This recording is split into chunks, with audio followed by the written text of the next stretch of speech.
মনে করেন আপনাদের মধ্যে একজন 5 লক্ষ টাকা সুদ দিল। এখন এই সুদটা কেউ একা দিবে না, 4টা বন্ধু ডেকে নিয়ে যাবে? 4টা বন্ধু ডেকে নিয়ে যাবে না?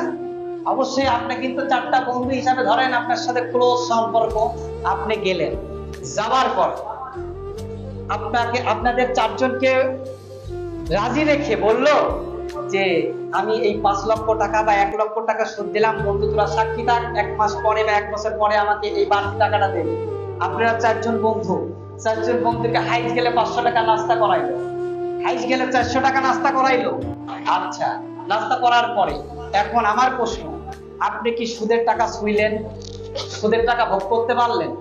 আপনারা যে 4 বন্ধু গেলেন, 4 বন্ধু যাওয়ার পর সুদের টাকা কি আপনারা খাইতে পারলেন? আপনাকে ভোগ করতে পারলেন?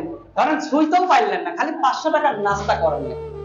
এই যে 500 টাকার নাস্তার কারণে আপনি সুদের সাথে ওদেরকে সাপোর্ট করলেন, ওদের সাক্ষী দিলেন।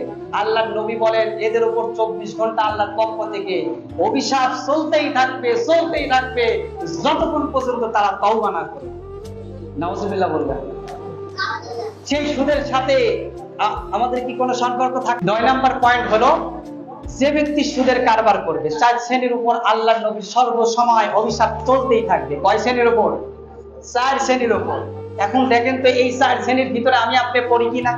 আমাদের সমাজে সুদের যে কারবার যে হারে বৃদ্ধি পাচ্ছে, এই বিষয়টা অবশ্যই বলা দরকার। সেই 4 শ্রেণী কারা?